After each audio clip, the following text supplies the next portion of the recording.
Part I, The Theoretical Foundation of Service Supervision. Chapter 1, The Landscape of Service Provision. Chapter Abstract.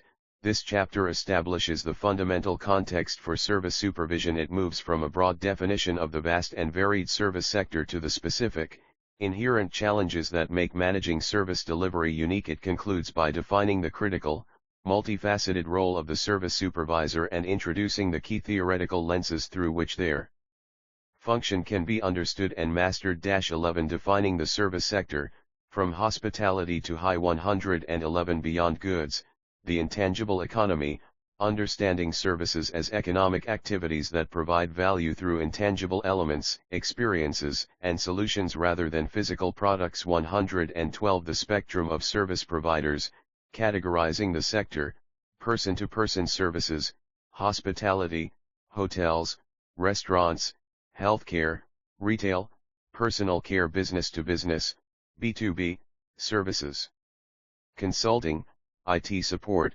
financial and legal services, marketing agencies, public and non-profit services, government agencies, education, NGOs. 113 The common thread, despite their diversity, all service organizations share the core purpose of creating value for a client or customer through an act or performance. 12 The unique challenges of service: intangibility, perishability, variability, and inseparability. IHIP 121 Intangibility: services cannot be seen, tasted, felt, heard, or smelled before they are purchased. This creates challenges in marketing, selling and promise, and evaluation.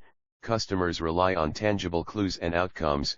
122 Inseparability: services are often produced and consumed simultaneously. The customer is frequently present during service creation, and interaction between the provider and consumer is integral to the service experience. 123 Variability, heterogeneity: the quality of a service can vary widely depending on who provides it, when it is provided, and to whom it is provided. Standardization is difficult, and quality control must be continuous and people-focused. 124 Perishability: services cannot be stored, saved, returned, or resold. An unused hour of a consultant's time or an empty hotel room represents lost revenue that can never be recovered. This makes capacity management critical. 125 The supervisory implications, how these four characteristics directly impact the daily work of a supervisor in managing capacity, quality, employee training, and customer interactions. 13 The role of the supervisor as a linchpin,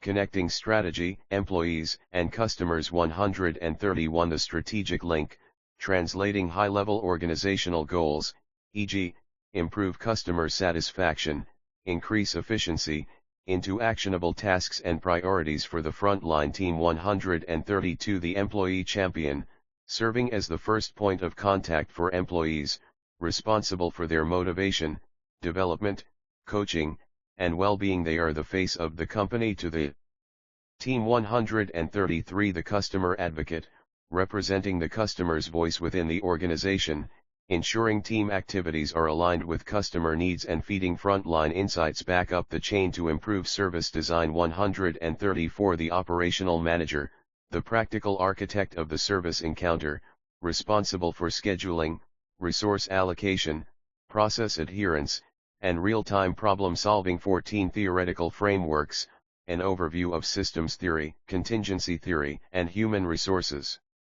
approaches. 141 Systems theory, viewing the service team as an open system that takes inputs, customer requests, materials, information, transforms them through a process, the service delivery, and produces outputs, satisfied customers, resolved issues, emphasizes how changes in one part of the system, e.g., a new software tool, affect all other parts. 142 Contingency theory, argues that there is no single best way to manage. The most effective supervisory style is contingent upon internal and external factors, such as the task's complexity, the team's experience, time pressures, and organizational culture. Promotes flexibility and analytical thinking. 143 Human resources / supportive approach, focuses on the belief that employees are valuable assets whose talents and motivation are the key to organizational success. Supervision is less about control and more about support, empowerment, and creating an environment where employees can grow and contribute their best work. 144 Synthesis for practice, how a modern supervisor can integrate these theories, using a systems view to understand workflows, a contingency approach to choose their leadership tactics, and a human resources philosophy to guide their overall interactions with their team. Chapter Summary. The service landscape is defined by its intangible nature and unique IHIP challenges. Success in this environment depends on the supervisor, who acts as the essential linchpin between the organization, its employees, and its customers. Grounding supervisory practice in established theoretical frameworks provides a powerful toolkit for navigating this complex role effectively. Chapter 2. Core Principles of Effective Supervision. Chapter Abstract.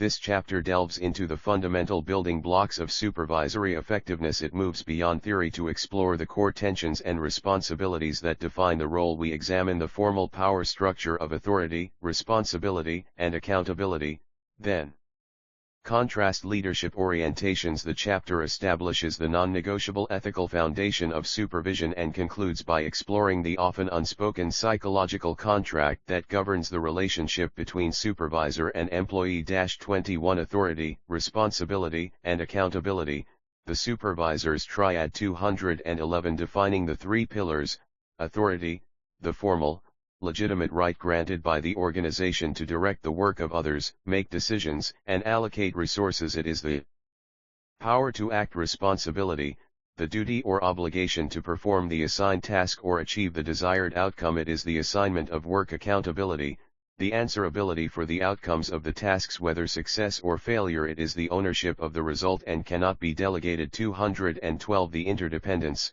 the necessity of a balance between these three elements. An employee given responsibility must be granted the commensurate authority to fulfill it and will be held accountable for the result. Imbalance leads to frustration and failure, e.g., responsibility without authority.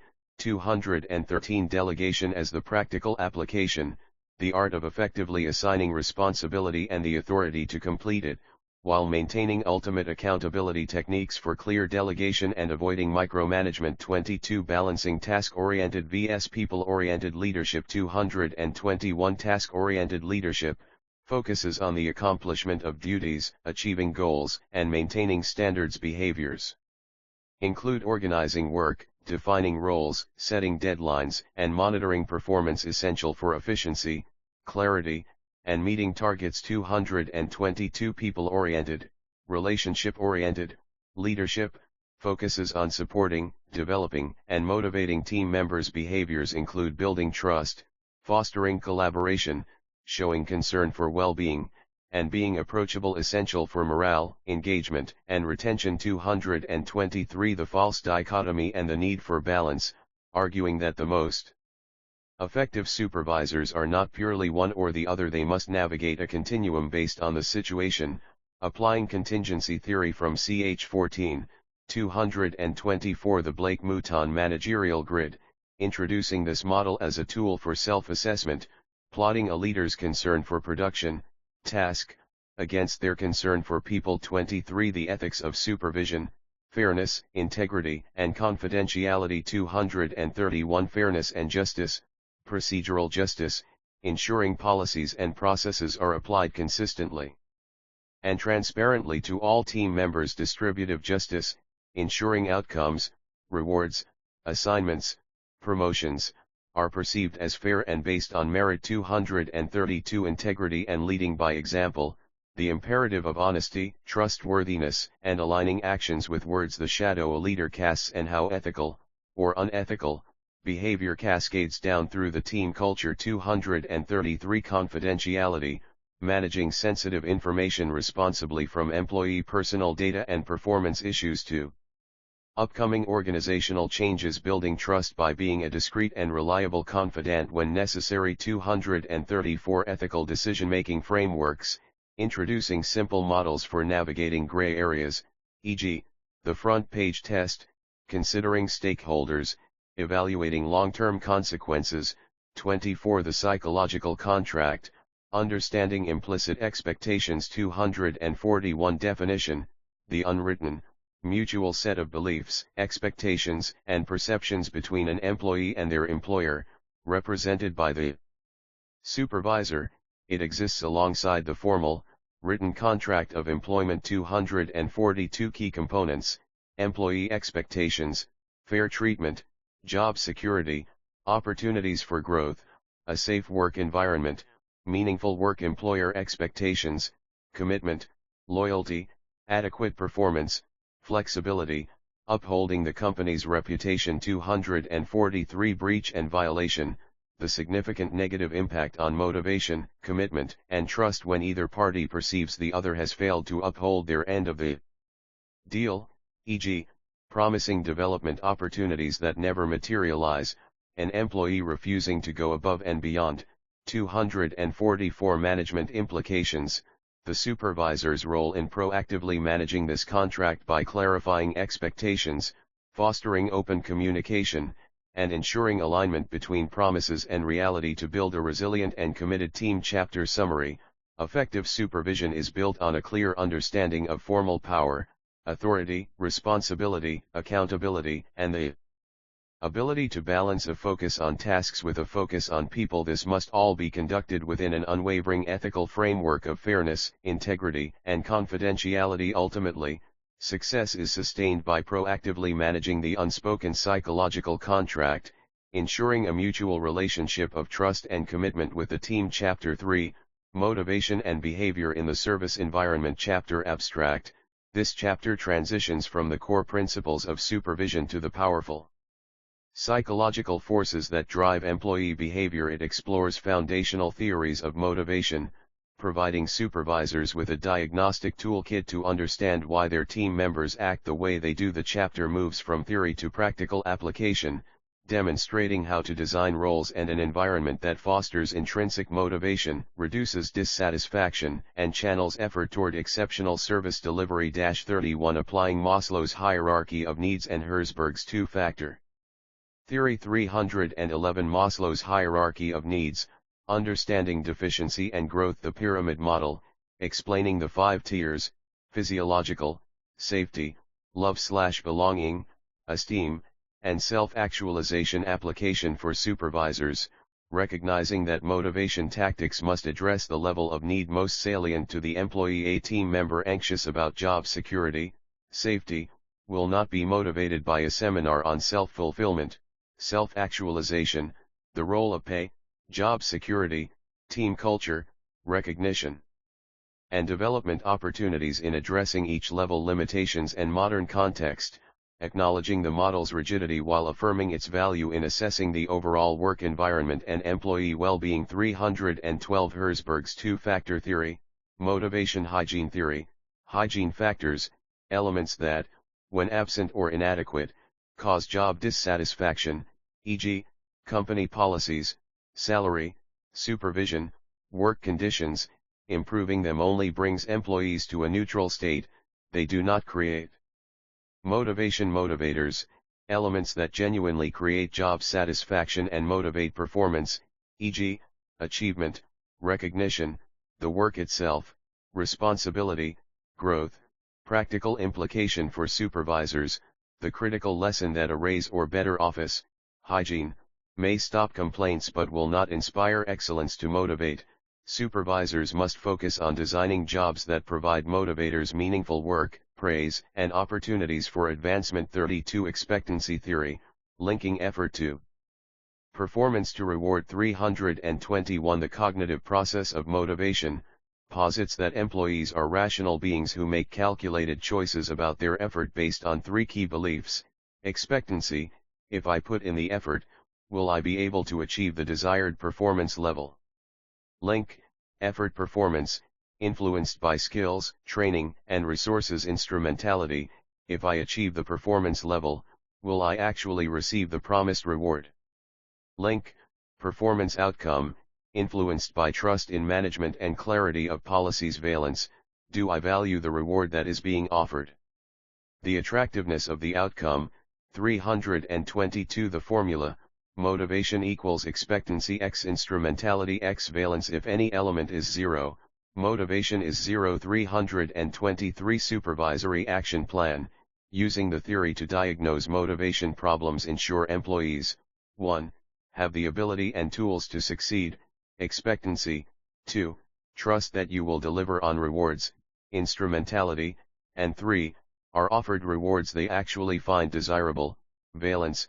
33 Equity Theory, ensuring perceived fairness in the workplace. 331 The concept of social comparison, employees gauge fairness not just by their own input/output ratio, but by comparing it to the ratios of relevant others, colleagues, peers in other teams, industry standards, inputs, effort, experience, education, skills, loyalty outputs, salary, benefits, recognition, promotions, praise. 332 Reactions to inequity. 333 Managerial strategies, promoting transparency in decision-making where possible, ensuring reward systems are perceived as fair and justified, and proactively communicating the rationale behind decisions affecting pay or promotions. 34 Designing motivating jobs for service employees, empowerment and job enrichment. 341 From Theory to Practice, the Job Characteristics Model, JCM, introducing a practical framework for redesigning service jobs using 5 core dimensions: skill variety, using different skills and talents; task identity, completing a whole, identifiable piece of work; task significance, the job's impact on the lives or work of others; autonomy, freedom and discretion in scheduling and performing tasks; feedback, receiving clear information about the effectiveness of performance. 342 Empowerment, granting employees the authority, freedom, and resources to make decisions and take action to resolve customer issues without needing constant approval. This directly enhances autonomy. 343 Job enrichment, vertically loading a job by giving employees responsibilities traditionally held by management, such as planning, problem solving, and quality control. This addresses skill variety, task identity, and significance. 344 Practical examples for service roles, empowering a call center agent with a discretionary budget to resolve complaints, allowing a hotel clerk to upgrade a guest to solve a problem, or having a software support team handle a bug from initial contact to resolution and follow-up. Chapter Summary. Motivating service employees requires more than simple incentives. It demands a sophisticated understanding of human needs, cognitive processes, and perceptions of fairness by applying the lenses of Maslow, Herzberg, expectancy, and equity theories. A supervisor can accurately diagnose the root causes of demotivation. The ultimate goal is to move beyond temporary fixes and systematically design enriched, empowering jobs that tap into intrinsic motivation, leading to a more engaged, productive, and stable service team. Part 2, The Practical Cycle of Service Supervision. Chapter 4, The Planning Function. Chapter Abstract. Planning is the foundational managerial function that sets the direction for all team activities. This chapter provides a practical guide for service supervisors to translate abstract organizational strategy into concrete, actionable plans for their team. It covers the creation of meaningful objectives, the science and art of predicting workload, the human-centric challenge of scheduling, and the fiscal responsibility of budgeting. Effective planning transforms a reactive supervisor into a proactive leader. 41 Translating organizational goals into team objectives, OKRs and KPIs. 411 The Strategic Cascade, the supervisor's role as a crucial link in ensuring frontline activities directly support company-wide strategic priorities, e.g., from become the one brand in customer satisfaction to reduce first call resolution time by 10%. 412 Introduction to OKRs, Objectives and Key Results. Objective, the qualitative, inspirational goal, e.g., revolutionize the customer onboarding experience. Key results, the quantitative, measurable outcomes that define achievement, e.g., increase day 7 user activation rate to 75%, reduce onboarding support tickets by 20%. Application, how to create team OKRs that are ambitious, aligned, and trackable. 413 Defining and selecting KPIs, Key performance indicators.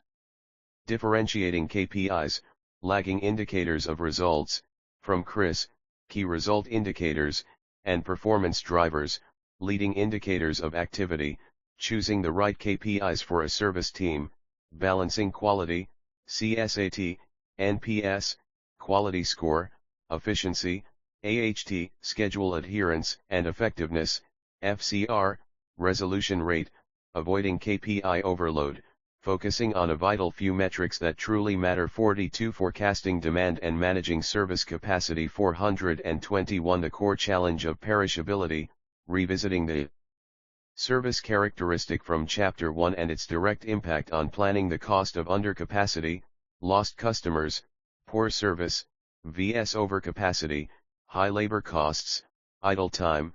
422 Demand forecasting techniques, quantitative methods, using historical data to identify trends, seasonality, and patterns, e.g., call volume by day of week, time of year, after marketing campaigns.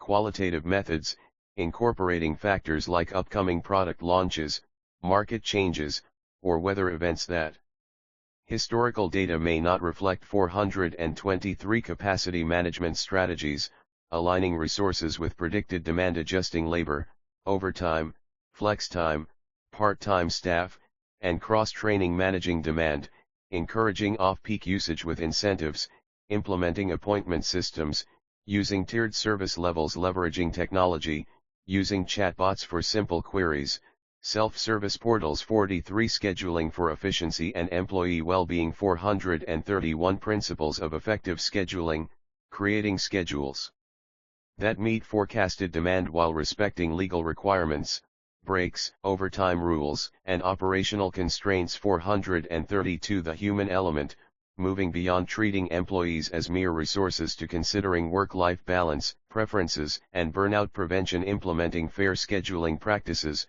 managing shift rotations, accommodating availability requests, and providing adequate notice, just-in-time vs stable scheduling.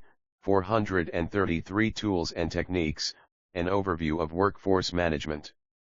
WFM, software vs manual spreadsheet scheduling. The importance of schedule adherence as a KPI. 44 Budgeting and resource allocation for service units. 441 The supervisor's role in the budgeting process, moving from seeing the budget as a constraint to using it as a planning tool, typically involves operating expense, OPX, budgeting. 442 Key components of a service unit budget, labor costs, the largest component, including wages, overtime, benefits, and payroll taxes. Training and development. Budget for upskilling, certifications, and onboarding new hires. Technology and tools, software subscriptions, hardware upgrades, licensing fees. Miscellaneous expenses, team morale events, supplies, discretionary funds for customer recovery. 443 Resource allocation and justification, making a business case for budgetary needs by linking requests to strategic goals, e.g., this new software will reduce AHT by 2 minutes, saving X hours per year and improving customer satisfaction. 444 Monitoring and controlling the budget, tracking expenses against the plan throughout the fiscal period, understanding variances and making proactive adjustments. Chapter summary.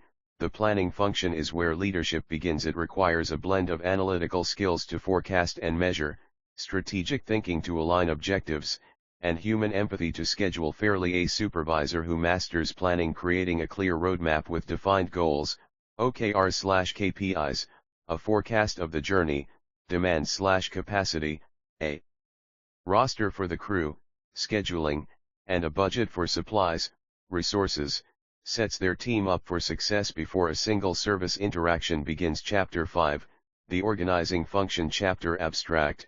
If planning sets the destination and the map, organizing builds the vehicle and assigns the drivers. This chapter focuses on structuring the team, distributing work, and establishing efficient processes to execute the plan effectively. It covers the design of team architectures, the critical skill of delegation, the nuances of leading modern dispersed teams, and the creation of standard operating procedures, SOPs, to ensure consistency and quality in service delivery. 51 Designing effective service team structures. 511 The link to strategy, how the chosen team structure must enable the team to achieve its OKRs and serve the customer effectively. Structure follows strategy. 512 Common service team models. Functional structure, grouping by specialized function, e.g., Tier 1 support, technical escalations, billing specialists, promotes expertise but can create silos and handoff friction. Product/service line structure, grouping around specific products or services, e.g., mobile app support team, enterprise cloud team, fosters deep product knowledge but can duplicate resources. Geographic structure, grouping by region or time zone, e.g., EMEA support, APAC customer success, aligns with local needs and hours but can hinder global consistency. Matrix structure, team members report to both a functional manager and a project/product manager. Creates flexibility and resource sharing but can lead to conflicting priorities and complex reporting lines. 513 Factors in choosing a structure, considering company size, service complexity, customer needs, and the need for innovation vs efficiency. 52 Delegation, the art of assigning tasks and authority. 521 Delegation as a development tool, not a dumping ground. The dual purpose of delegation, to free up supervisory time for higher level tasks and to develop employee skills, confidence, and readiness for advancement. 522 The delegation hierarchy, moving from simple task assignment to true empowerment. Level 1, wait to be told/do exactly what I say. Level 2, research and report, I'll decide. Level 3, recommend a course of action. Level 4, act, but report immediately. Level 5, act on your own, report routinely. 523 A systematic approach to effective delegation, choose the right person, match the task to the employee's skills and development goals. Define the task clearly, specify the objective, constraints, and deadlines, using SMART criteria, grant the necessary authority, empower the employee to make decisions and access resources needed to succeed. Establish checkpoints and feedback loops, agree on how and when progress will be communicated, avoiding micromanagement. Publicly support and privately coach, give credit for success and treat mistakes as learning opportunities. 53 Managing cross-functional and virtual service teams. 531 The rise of non-standard structures, the growing prevalence of teams that span traditional departmental boundaries, cross-functional, or geographical locations, virtual/remote. 532 Challenges of cross-functional teams, aligning goals across departments with different priorities, navigating competing agendas, and managing without direct reporting authority. 533 Challenges of virtual teams, combating isolation, building trust without face-to-face interaction, managing across time zones, and overcoming communication barriers. 534 Best practices for success, over-communicate with purpose, establish clear communication protocols, which tool for what. Create a shared team identity, define a common purpose that transcends functional or geographical boundaries. Leverage technology, use collaborative platforms, Slack, Teams, project management tools, Asana, Jira, and video conferencing to foster connection. Focus on outcomes, not activity, trust team members to manage their own time and focus on delivering results. 54 Streamlining service processes with SOPs, standard operating procedures. 541 The purpose of SOPs, to combat the service characteristic of variability by ensuring consistency, quality, and efficiency in repetitive tasks. They are the playbook for the team. 542 What to document, identifying processes that are critical, frequently performed, prone to error, or require regulatory compliance, e.g., handling a complaint, escalating an issue, onboarding a new client, processing a return. 543 How to create effective SOPs, involve the team, the people doing the work know the best practices and pitfalls. Use a clear format. Simple steps, visuals, screenshots, and flowcharts. Focus on clarity and accessibility, write in plain language and store them where they are easy to find and use. 544 Maintaining and improving SOPs, Treating SOPs as living documents, establishing a regular review cycle to update them based on feedback, new technology, and changing customer needs. Chapter summary. The organizing function is the engineering behind effective service delivery. It involves making deliberate choices about how to structure the team for agility and focus, mastering the art of delegation to empower and develop people, adapting leadership styles to manage modern team constructs, and codifying best practices into clear SOPs to ensure reliability and quality. A well-organized team is a capable, efficient, and scalable team. Chapter 6, the leading function. Chapter abstract. While planning and organizing provide the blueprint and structure, leading is about inspiring the team to bring it to life. This chapter delves into the heart of the supervisory role, the human element. It explores adaptable leadership styles, the critical skill of communication in all its forms, a structured framework for coaching employees, the intentional cultivation of team culture, and the pragmatic navigation of interpersonal conflict and organizational dynamics. This function transforms a manager of tasks into a leader of people. 61 Leadership styles: directive, supportive, participative, and achievement-oriented. 611. Introduction to Path Goal Theory.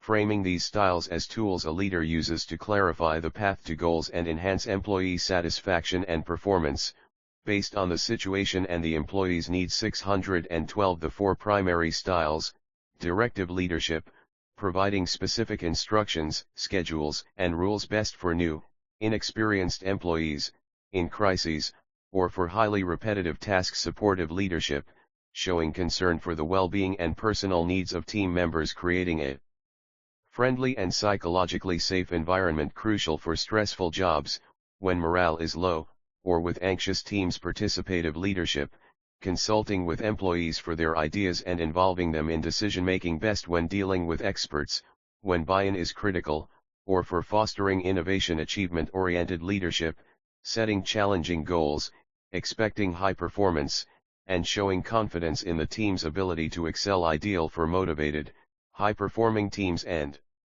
experts who thrive on a challenge. 613. Contingency in action, the art of diagnosing the situation, task structure, team competence, pressure, and the individual experience, need for autonomy, to apply the most effective style. 62. Communication mastery, briefings, active listening, and delivering difficult news. 621. The supervisor as a communication hub, the role in disseminating information downward, upward, and laterally. 622. Effective briefings and meetings, having a clear purpose, to inform, consult, decide, creating an agenda, and sticking to time. Ensuring team huddles are energizing, focused, and actionable. 623. The discipline of active listening, techniques to ensure understanding and make employees feel heard, paraphrasing, summarizing, asking clarifying questions, and avoiding the listening to respond trap. 624. Delivering difficult news with compassion and clarity,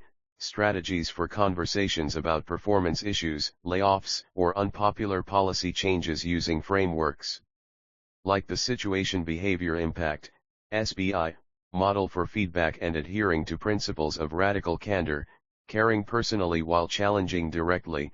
63. Coaching for peak performance, the GROW model and beyond. 631. Coaching vs telling, shifting from a directive mindset to a facilitative one that unlocks an employee's own potential and problem-solving skills. 632. The GROW model, a practical framework, goal, establishing what the employee wants to achieve in the session and in the long term. Reality, exploring the current situation objectively, without assumption or judgment. Options, brainstorming all possible strategies and paths forward. Will, or way forward, committing to specific actions, establishing accountability, and defining support needed. 633. Integrating coaching into daily routine, making coaching a regular, scheduled activity rather than a once-a-year event, focusing on development and continuous improvement. 64. Building and sustaining a positive service culture. 641. Defining team culture, the way we do things around here, the shared values, beliefs, norms, and rituals that guide behavior. 642. The supervisor as chief culture officer, understanding that culture is not decreed, It is modeled and nurtured daily through actions, rewards, and responses. 643 levers for shaping culture, recognition, celebrating behaviors that exemplify core values, e.g., above and beyond award for great customer service, storytelling, sharing stories of team members who embody the desired culture. Rituals, establishing routines like weekly shout-outs or team lunches that reinforce connection. Hiring and onboarding, selecting for cultural add and immersing new hires in the team's ethos. 65 Managing conflict and navigating office politics. 651 Viewing conflict as natural, recognizing that conflict of ideas is a source of innovation, but interpersonal conflict can be destructive. 652 Conflict resolution strategies, the Thomas Gilman model, knowing when to compete, collaborate, compromise, avoid, or accommodate. 653 A mediation process for team conflicts. 1. Meet with individuals separately to understand perspectives. 2. Bring parties together and set ground rules. 3. Facilitate a discussion focused on interests, the why behind positions, not positions, the what. 4. Guide them to generate mutually acceptable solutions. 654 Navigating organizational politics, building a network of positive relationships across the organization, understanding sources of power and influence, and advocating for your team's needs effectively and ethically. Chapter summary: the leading function is the catalyst for high performance. It requires the behavioral flexibility to adapt one's style, the communication skill to connect and align, the coaching mindset to develop potential, the intentionality to build a thriving culture, and the wisdom to manage discord and dynamics constructively. This is where the supervisor earns the title of leader, inspiring their team not just to meet targets, but to exceed them. Part 3, Specialized Supervisory Methods. Chapter 8, Quality Management Methods. Chapter Abstract. This chapter elevates the supervisor's role from maintaining basic standards to leading a systematic crusade for quality excellence. It introduces specialized frameworks and tools borrowed from manufacturing and adapted for the service environment. Supervisors will learn how to implement a holistic quality philosophy, TQM, diagnose customer perception gaps, ServQual, investigate the deep-rooted causes of problems, root cause analysis, and relentlessly eliminate inefficiencies, Lean. This chapter provides the toolkit for transforming a good service team into a world-class 1-81 Total Quality Management, TQM, for service teams. 811 The philosophy of TQM, defining TQM as a comprehensive, organization-wide effort to create a culture of continuous improvement, focused entirely on meeting and exceeding customer needs. It is a mindset, not just a program. 812 Core principles of TQM: customer-focused.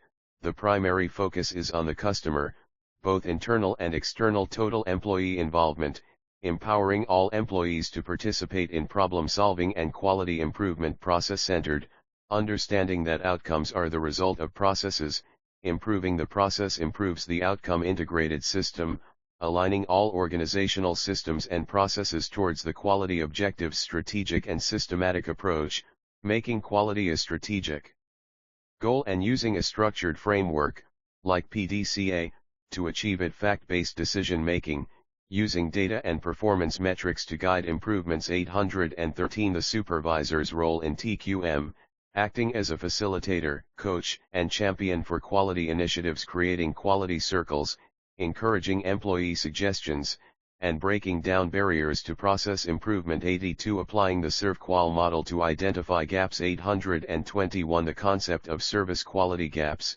introducing the premise that quality is measured by the gap between customer expectations and their perceptions of the service delivered. 822 The 5 dimensions of service quality, Rater. The model provides a framework to measure service quality across 5 key dimensions: reliability, ability to perform the promised service dependably and accurately; assurance, knowledge and courtesy of employees and their ability to inspire trust and confidence; tangibles, appearance of physical facilities, equipment, personnel, and communication materials; empathy, the caring, individualized attention the firm provides its customers; responsiveness, willingness to help customers and provide prompt service. 823 Using the model, surveying customers to measure their expectations and their perceptions for each dimension. The gap score, perception minus expectation, identifies specific areas of weakness, e.g., a low score on responsiveness points to slow service times. 824 actionable insights, translating gap analysis into specific supervisory actions. E.g., a gap in assurance triggers enhanced training programs, a gap in tangibles leads to an upgrade of waiting area facilities. 83 root cause analysis, using the 5 whys and fishbone diagrams. 831 moving beyond symptoms, the discipline of refusing to treat the symptom of a problem and instead drilling down to its fundamental, underlying cause to prevent recurrence. 832 the 5 whys technique, a simple but powerful iterative questioning technique. Problem, customer satisfaction scores dropped last month. Why? Longer wait times on the phone. Why? More calls were held in the queue. Why? The team was understaffed for the volume. Why? The forecast was inaccurate. Why? The forecast model doesn't account for new product launch inquiries. Root cause, 833 the fishbone, Ishikawa, diagram, a visual brainstorming tool for exploring the potential causes of a problem across several categories. Steps, define the problem, the fish head, brainstorm causes along the bones of categories, typically, people, processes, policies, environment, equipment, materials. Value, helps teams systematically explore all possible sources of a problem, not just the most obvious ones. 84. Implementing lean service principles to eliminate waste. 841 the core idea of lean, maximizing customer value while minimizing waste, any activity that consumes resources but creates no value for the customer. 842 the 8 wastes of service, downtime, adapting the manufacturing wastes for service environments, defects, errors, mistakes, rework, e.g., incorrect billing, providing wrong information, overproduction, doing more than is needed or before it is needed, e.g., generating unused reports, sending irrelevant emails, waiting, idle time caused by delays, e.g., waiting for approval, waiting for information from another department, non-utilized talent, not leveraging employees' full skills, knowledge, and creativity. Transportation, unnecessary movement of information or materials, e.g., excessive handoffs between departments, inventory, backlog of work, e.g., piled up support tickets, unprocessed applications, motion, unnecessary movement by people, e.g., poor workspace layout, searching for files, extra processing, doing more work than is required by the customer, e.g., requiring multiple signatures for a simple refund, filling out redundant forms. 843 lean tools for service, applying tools like value stream mapping, mapping the service process to identify waste. 5s, organizing the workspace for efficiency, and Kanban, visualizing workflow to manage WIP limits. To service team operations. Chapter summary, quality is not an accident, it is the result of deliberate intention and methodical effort. This chapter equips supervisors with a sophisticated arsenal of quality management methods, the cultural foundation of TQM, the diagnostic power of ServQual, the investigative rigor of root cause analysis, and the efficiency engine of lean. By mastering these methods, a supervisor transitions from fixing problems to designing a system where excellence is the default outcome. Part 3, Specialized Supervisory Methods. Chapter 8, Quality Management Methods. Chapter Abstract. This chapter elevates the supervisor's role from maintaining basic standards to leading a systematic crusade for quality excellence. It introduces specialized frameworks and tools borrowed from manufacturing and adapted for the service environment. Supervisors will learn how to implement a holistic quality philosophy, TQM, diagnose customer perception gaps, ServQual, investigate the deep-rooted causes of problems, root cause analysis, and relentlessly eliminate inefficiencies, lean. This chapter provides the toolkit for transforming a good service team into a world-class 1-81 total quality management, TQM, for service teams. 811 The philosophy of TQM, defining TQM as a comprehensive, organization-wide effort to create a culture of continuous improvement, focused entirely on meeting and exceeding customer needs. It is a mindset, not just a program. 812 Core Principles of TQM, customer-focused. The primary focus is on the customer, both internal and external. Total employee involvement.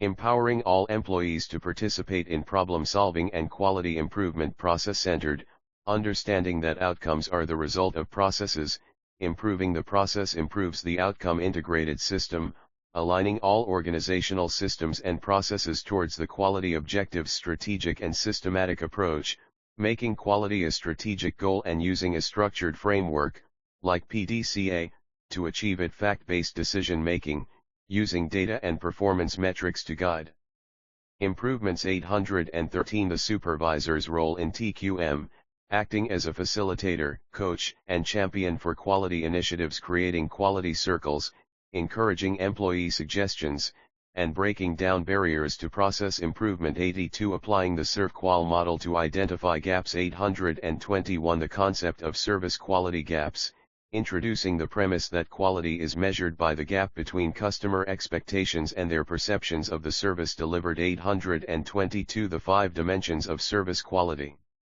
Rater. The model provides a framework to measure service quality across 5 key dimensions: reliability, ability to perform the promised service dependably and accurately, assurance, knowledge and courtesy of employees and their ability to inspire trust and confidence. Tangibles, appearance of physical facilities, equipment, personnel, and communication materials. Empathy, the caring, individualized attention the firm provides its customers. Responsiveness, willingness to help customers and provide prompt service. 823 Using the model, surveying customers to measure their expectations and their perceptions for each dimension. The gap score, perception minus expectation, identifies specific areas of weakness, e.g., a low score on responsiveness points to slow service times. 824 Actionable insights, translating gap analysis into specific supervisory actions, e.g., a gap in assurance triggers enhanced training programs, a gap in tangibles leads to an upgrade of waiting area facilities. 83 Root cause analysis, using the 5 whys and fishbone diagrams. 831 Moving beyond symptoms, the discipline of refusing to treat the symptom of a problem and instead drilling down to its fundamental, underlying cause to prevent recurrence. 832 The 5 whys technique, a simple but powerful iterative questioning technique. Problem: customer satisfaction scores dropped last month. Why? Longer wait times on the phone. Why? More calls were held in the queue. Why? The team was understaffed for the volume. Why? The forecast was inaccurate. Why? The forecast model doesn't account for new product launch inquiries. Root cause.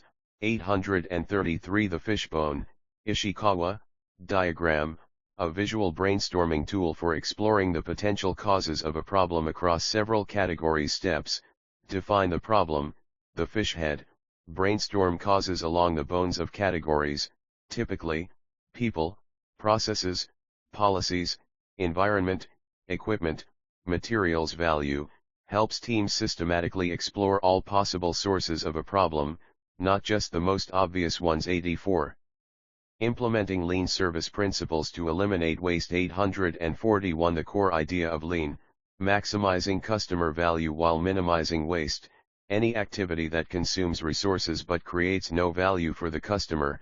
842 The 8 wastes of service, downtime, adapting the manufacturing wastes for service environments, defects, errors, mistakes, rework, e.g., incorrect billing, providing wrong information, overproduction, doing more than is needed or before it is needed, e.g., generating unused reports, sending irrelevant emails, waiting, idle time caused by delays, e.g., waiting for approval, waiting for information from another department, non-utilized talent, not leveraging employees' full skills, knowledge, and creativity. Transportation, unnecessary movement of information or materials, e.g., excessive handoffs between departments, inventory, backlog of work, e.g., piled up support tickets, unprocessed applications, motion, unnecessary movement by people, e.g., poor workspace layout, searching for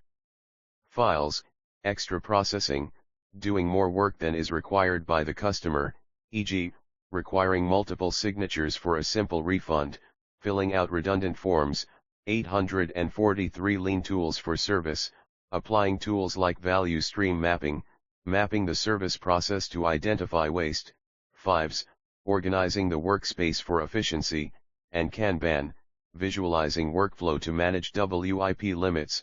To service team operations chapter summary, quality is not an accident, it is the result of deliberate intention and methodical effort. This chapter equips supervisors with a sophisticated arsenal of quality management methods, the cultural foundation of TQM, the diagnostic power of ServQual, the investigative rigor of root cause analysis, and the efficiency engine of Lean. By mastering these methods, a supervisor transitions from fixing problems to designing a system where excellence is the default outcome. Chapter 9, Data-Driven Supervision. Chapter Abstract, the modern service supervisor must be as adept with data as they are with people. This chapter transitions from intuition-based management to evidence-based leadership. It provides a deep dive into the most critical service metrics, teaching supervisors not just to read numbers but to interpret their story. It covers the practical skills of navigating dashboards, leveraging technology like CRM systems to make smarter decisions, and introduces the frontier of predictive analytics for proactive workforce management. Data becomes the supervisor's compass for guiding team performance. 91 Key Performance Indicators, KPIs, for service, CSAT, NPS, FCR, AHT. 911 The Balanced Scorecard Revisited, categorizing KPIs to get a holistic view of performance, avoiding the pitfall of optimizing one metric at the expense of others. Customer-centric metrics, measure the customer's experience and perception. Quality and effectiveness metrics, measure how well issues are resolved. Efficiency and productivity metrics, measure the resources used to deliver service. 912 Deep dive on core KPIs, CSAT, customer satisfaction score, the classic transactional metric. How satisfied were you with your experience today? Typically a 1 to 5 scale. Strength, measures specific interactions. Weakness, can be biased towards recent events. NPS, Net Promoter Score, the relationship/loyalty metric. How likely are you to recommend us to a friend?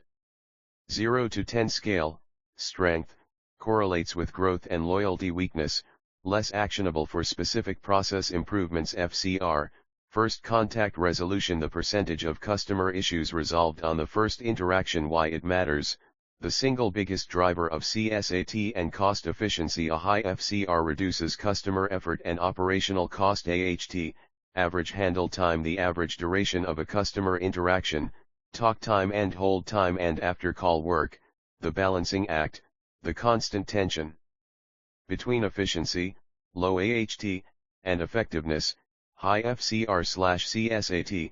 Coaching should focus on reducing unnecessary time, not on rushing customers. 913 Other vital KPIs, introduction to schedule adherence, service level/response time, resolution rate, and quality assurance scores. 92 Interpreting data dashboards and creating performance reports. 921 From data to insight, the skill of moving beyond simply reading numbers to understanding the why behind them. Asking, is this a trend, an anomaly, or a seasonal pattern? 922 Asking the right questions of the data, correlation vs causation. Did the new training cause the rise in CSAT, or did it simply happen at the same time? Segmentation, is the low overall FCR being dragged down by one specific product line or a handful of agents? Benchmarking, how do our numbers compare to our past performance, our goals, and industry standards? 923 Creating actionable performance reports, principles for effective reporting. Know your audience. A report for your team vs one for senior leadership will have different levels of detail. Visualize data, use graphs and charts, trend lines, bar charts, pie charts, to make data understandable at a glance. Provide context, don't just show a number, explain what it means, why it matters, and what action is being taken. Focus on the vital few, highlight the 3 to 5 most important metrics, not every Single data point 93 using CRM and service software for informed decision-making 931 the CRM as a single source of truth, leveraging the customer relationship management, CRM, or customer service platform, e.g., Zendesk, ServiceNow, as more than a ticket queue. It is a rich repository of customer history, interaction data, and team performance 932 data-driven decisions in action, resource allocation, identifying which product lines generate the most tickets, justifying dedicated specialist roles. Targeted training, using quality score and FCR data to identify specific agents who need coaching on a particular skill process improvement, analyzing ticket tags and categories to find the most common customer complaints and root causes. Proactive service, spotting a spike in issues related to a new software update and creating a knowledge base article or outbound communication to address it. 94 Predictive analytics in workforce management 941 the next frontier, from reactive to proactive, using historical data, AI, and machine learning to forecast future events, moving beyond simply reporting on the past. 942 Forecasting demand with precision, advanced WFM, workforce management, software uses algorithms to predict contact volume, handle times, and required staffing levels by 30-minute intervals, accounting for far more variables than a manual forecast. 943 Predictive applications, attrition risk, identifying employees who are at high risk of quitting based on patterns in behavior, e.g., decreased productivity, increased absenteeism, negative sentiment in communications, allowing for proactive retention efforts. Customer churn prediction, flagging customers who show signs of dissatisfaction, e.g., a drop in usage, a recent support ticket that had a low CSAT, for proactive intervention from a retention specialist. 944 The supervisor's role, understanding the outputs of these models, validating them with on-the-ground knowledge, and using them to make more informed, strategic decisions about scheduling, hiring, and customer outreach. Chapter summary, data-driven supervision is the synthesis of human expertise and quantitative insight. It requires mastering a lexicon of KPIs and understanding their interrelationships, developing the analytical skill to extract meaning from dashboards, leveraging technology to uncover hidden opportunities, and embracing predictive tools to plan for the future. The data-informed supervisor leads with clarity, justifies decisions with evidence, and continuously optimizes their team's performance based on a clear-eyed view of reality. Chapter 10, Managing Human Capital. Chapter Abstract. This chapter addresses the most critical asset in any service organization, its people. Effective supervision hinges on the ability to attract, develop, motivate, and retain talented individuals. We move beyond daily management to strategic human capital development, covering the entire employee life cycle. This includes selecting candidates with a innate service aptitude, designing onboarding that sets them up for success, implementing strategies to keep them engaged and loyal, and fostering a diverse and inclusive environment where every team member can thrive. People are not resources to be managed, they are capital to be invested in. 101 Recruiting and selecting for service aptitude. 1011 Beyond skills to attitude, the premise that technical skills can be taught, but innate customer-centric behaviors and attitudes are harder to instill. The goal is to select for service aptitude. 1012 Defining the service profile, identifying the core competencies and behaviors needed for success in your specific environment, e.g., empathy, resilience, communication, problem-solving, teamwork. 1013 Behavioral-based interviewing techniques, the STAR method, training interviewers to ask candidates to describe a specific situation, task, action, and result from their past experiences. Targeted questions, crafting questions that reveal service aptitude, e.g., tell me about a time you dealt with a very upset customer. What was the situation and what did you do? Describe a time you went above and beyond for someone. 1014 Practical assessments, incorporating role-playing exercises, customer scenario tests, or group problem-solving activities to observe candidate behavior in real time. 102 Onboarding and training for service excellence. 1021 The 90-day make or break period, the critical importance of onboarding in shaping employee success, engagement, and retention. It's a process, not a one-day event. 1022 Building a structured onboarding program. Week 1. Connection, focus on culture, values, and team integration. The goal is to make the new hire feel welcome and understand why we do what we do. Weeks 2 to 3, compliance and foundation, training on essential tools, systems, policies, and basic product knowledge. Weeks 4 to 8, capability and practice, deep, role-specific training, shadowing experienced agents, and taking on supervised, low-risk tasks. Weeks 9 to 12, confidence and autonomy, gradual increase in responsibility, continued coaching, and a formal check-in to review progress. 1023 Continuous training, moving beyond initial onboarding to ongoing skill development, product update training, and advanced coaching to prevent stagnation. 103 Employee engagement and retention strategies. 1031 Understanding engagement, defining engagement as an employee's emotional commitment to the organization and its goals. An engaged employee gives discretionary effort. 1032 The key drivers of engagement,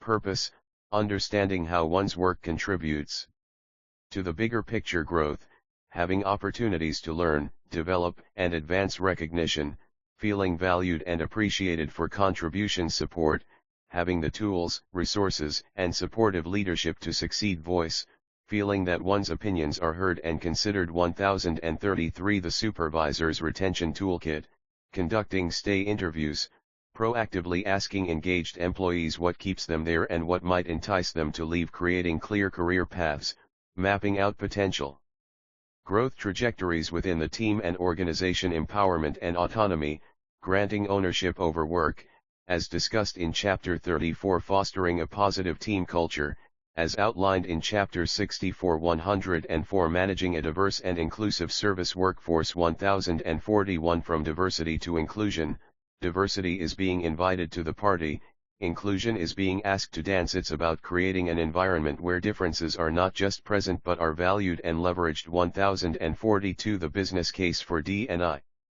Diverse teams are more innovative, better at problem solving, and more representative of a global customer base, leading to better customer insights and service. 1043 Mitigating unconscious bias, training for supervisors on common biases, affinity bias, confirmation bias, etc., that can impact hiring, promotions, and day-to-day interactions. 1044 Fostering an inclusive environment, psychological safety, creating a climate where employees feel safe to take risks, voice opinions, and admit mistakes without fear of punishment. Equitable practices, ensuring fair access to opportunities, projects, and recognition. Cultural competence, encouraging and celebrating diverse perspectives, traditions, and communication styles. Ensuring service delivery is inclusive and accessible to all customers. Chapter summary, managing human capital is the strategic culmination of all supervisory functions.